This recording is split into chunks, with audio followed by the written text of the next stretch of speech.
Get ready for the countdown. 10, 9, 8, 7, 6, 5, 4, 3, 2, 1, 0.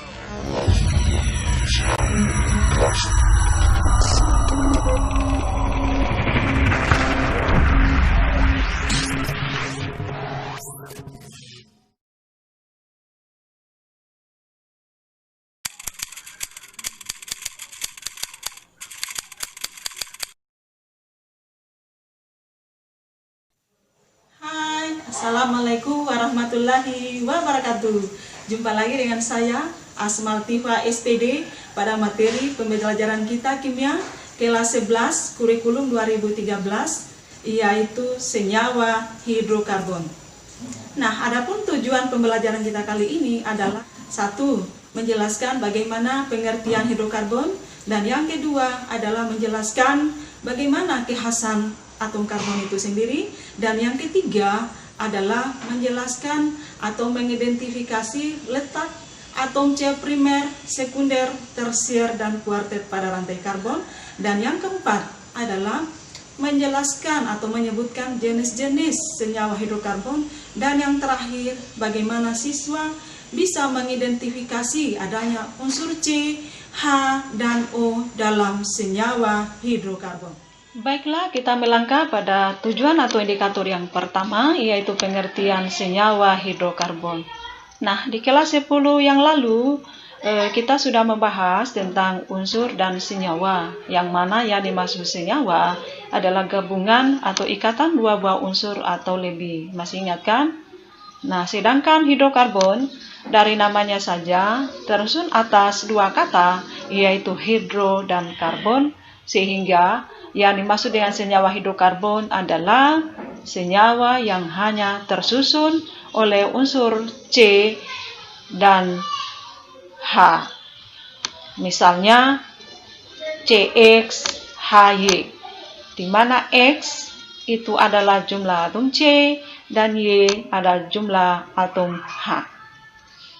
Berikut kita melangkah pada indikator yang kedua, yaitu kekhasan atom karbon. Sebelum kita membahas lebih jauh senyawa hidrokarbon, terlebih dahulu kita memahami bagaimana kekhasan atom karbon. Apa saja kekhasan atom karbon? Itu yang pertama adalah bahwa atom karbon memiliki 4 elektron valensi membentuk 4 ikatan kovalen. Nah, di mana atom C dengan nomor atom 6, di situ dalam konfigurasi elektronnya dapat dituliskan seperti pada gambar, yaitu di kulit K 2 elektron, di kulit L 4 elektron, sehingga elektron valensinya ada 4 elektron. Maka dapat dibuat struktur Lewisnya adalah C yang di sekitarnya terdapat 4 tanda titik yang itu menunjukkan jumlah elektron valensi. Nah, dengan demikian, apakah atom C dikatakan stabil? Tentu jawabannya tidak. Olehnya itu, untuk mencapai kestabilannya harus berikatan dengan 4 atom lain membentuk 4 ikatan kovalen seperti pada gambar. Seperti pada gambar ini.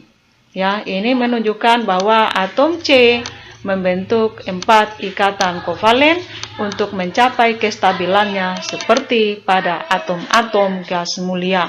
Dalam hal ini untuk memenuhi aturan oktet. Kekhasan yang kedua itu adalah bahwa atom karbon merupakan memiliki ukuran yang relatif kecil. Kenapa relatif kecil? Perhatikan kembali konfigurasi elektronnya. Ya, konfigurasi elektronnya ini hanya terdapat 2 kulit, yaitu kulit K dan kulit L, sehingga otomatis jari-jari atomnya sangat kecil.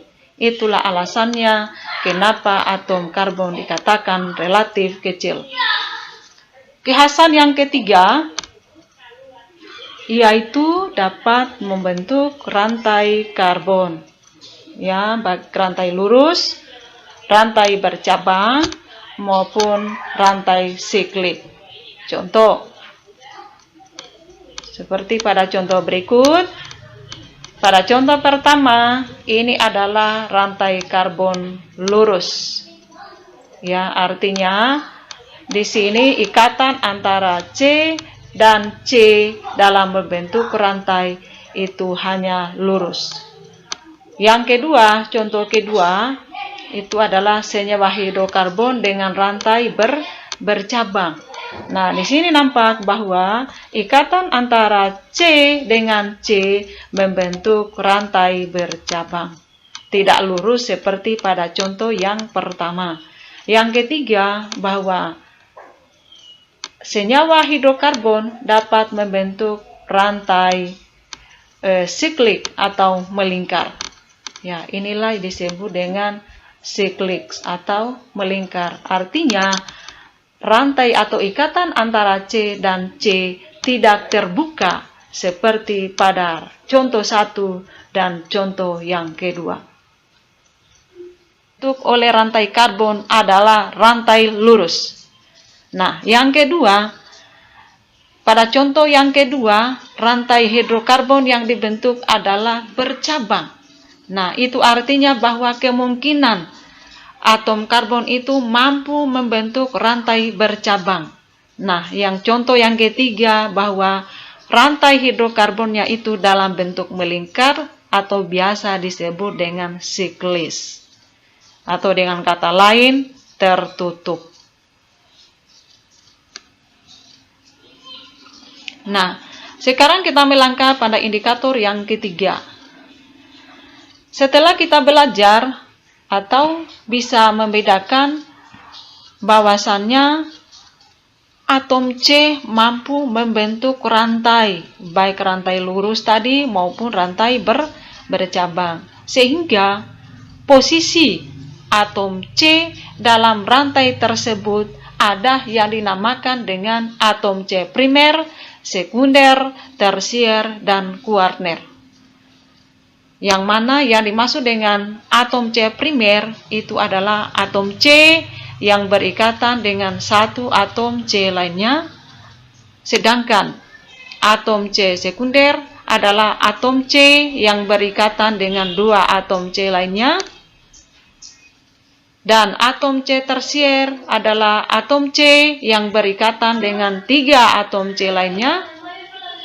Dan yang keempat, atom C kuarner adalah atom C yang berikatan dengan 4 atom C lain. Nah, perhatikan contoh. Ya, contoh berikut. Nah, di dalam rantai itu namanya rantai karbon yang mengikat hidrogen, itulah yang disebut dengan senyawa hidrokarbon. Di mana di situ sudah ada atom C yang mengikat atom-atom H. Maka posisi atom C di dalam rantai itu ada yang dinamakan dengan atom C primer, sekunder, tersier, dan kuarner. Nah, yang mana atom C primer itu ditandai dengan angka 1 derajat. Nah, di situ dikatakan bahwa jumlahnya ada 5. Jadi 5 di situ maksudnya bahwa jumlah atom C primer dalam contoh rantai itu sebanyak 5. Nah, perhatikan.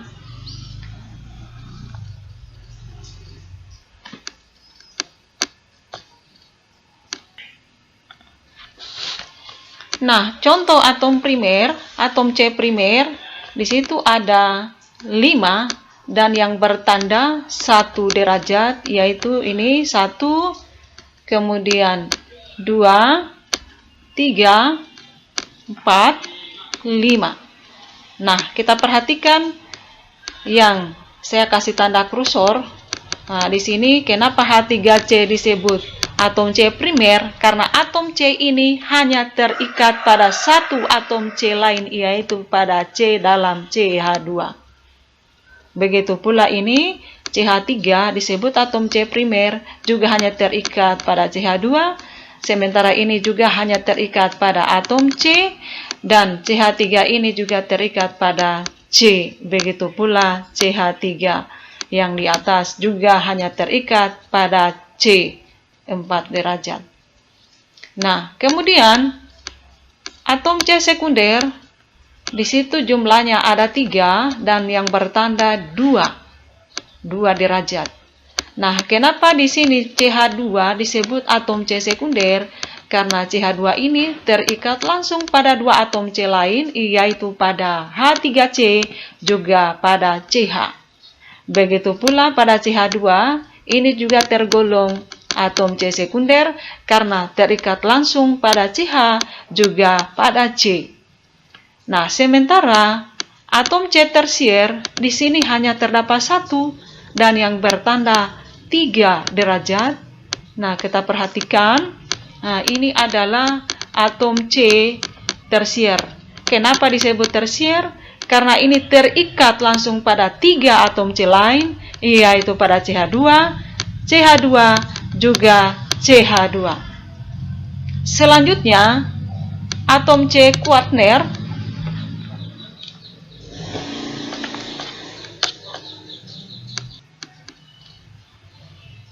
Berikut atom C kuartner, di sini jumlahnya hanya 1 dan bertanda 4 derajat. Nah, kita perhatikan. Ya. Ini, maka atom C ini disebut atom C kuartner karena atom C ini mengikat atau terikat langsung pada 4 atom C lain, yaitu pada CH2, CH3, dan CH3 di kanan, juga CH3 di atas.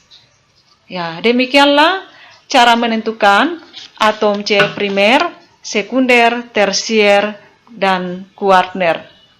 Selanjutnya, kita melangkah pada indikator berikut, yaitu jenis-jenis hidrokarbon. Nah, dari rantai karbon yang dibentuk, maka hidrokarbon dapat dibedakan menjadi 2 jenis, yaitu hidrokarbon jenuh dan hidrokarbon tak jenuh. Ya, hidrokarbon jenuh, ya, contohnya rantainya adalah seperti itu, yaitu CH3, CH2, CH2, dan CH3. Kenapa disebut jenuh? Karena rantai karbon jenuh itu adalah rantai karbon yang semua ikatannya kovalen tunggal. Ya, berikut adalah senyawa hidrokarbon tak jenuh. Kenapa disebut tak jenuh? Karena ikatan antara C dan C di dalamnya mengandung ikatan kovalen rangkap 2 dan ikatan kovalen rangkap 3. Ya, itulah jenis-jenis hidrokarbon. Jadi ada hidrokarbon jenuh dan ada hidrokarbon tak jenuh. Berikut kita melangkah pada indikator yang terakhir, yaitu ya, untuk mengidentifikasi adanya unsur C, H, dan O dalam senyawa, maka kita bisa lakukan pengamatan sederhana dalam kehidupan kita sehari-hari, yaitu pada peristiwa pembakaran kayu, di mana pada pembakaran kayu itu menghasilkan arang yang berwarna hitam seperti pada gambar. Nah, maka arang yang berwarna hitam itulah menunjukkan adanya unsur karbon. Nah, selain arang hitam, pada peristiwa pembakaran selalu menghasilkan asap. Maka pada asap itu adalah mengandung gas CO2 dan H2O, sehingga bisa diidentifikasi di dalam asap itu mengandung unsur karbon, unsur oksigen, juga mengandung unsur hidrogen. Demikianlah cara mengidentifikasi adanya unsur C, H, dan O secara sederhana dalam kehidupan sehari-hari. Untuk pengidentifikasian selanjutnya, kita bisa laksanakan atau lakukan praktikum di laboratorium. Siswa sekalian, demikianlah proses pembelajaran kita hari ini. Harapan saya siswa sudah bisa menjelaskan bagaimana pengertian senyawa hidrokarbon, dan yang kedua sudah bisa menjelaskan bagaimana kekhasan atom karbon, dan yang ketiga bisa mengidentifikasi adanya atau letak atom C sekunder, primer, tersier, dan kuartner, dan yang keempat menjelaskan jenis-jenis hidrokarbon, dan yang terakhir bisa mengidentifikasi adanya unsur C, H, dan O dalam senyawa karbon. Semoga bermanfaat bagi siswa sekalian semua. Terima kasih, sampai kita berjumpa kembali pada video-video pembelajaran selanjutnya. Assalamualaikum warahmatullahi wabarakatuh.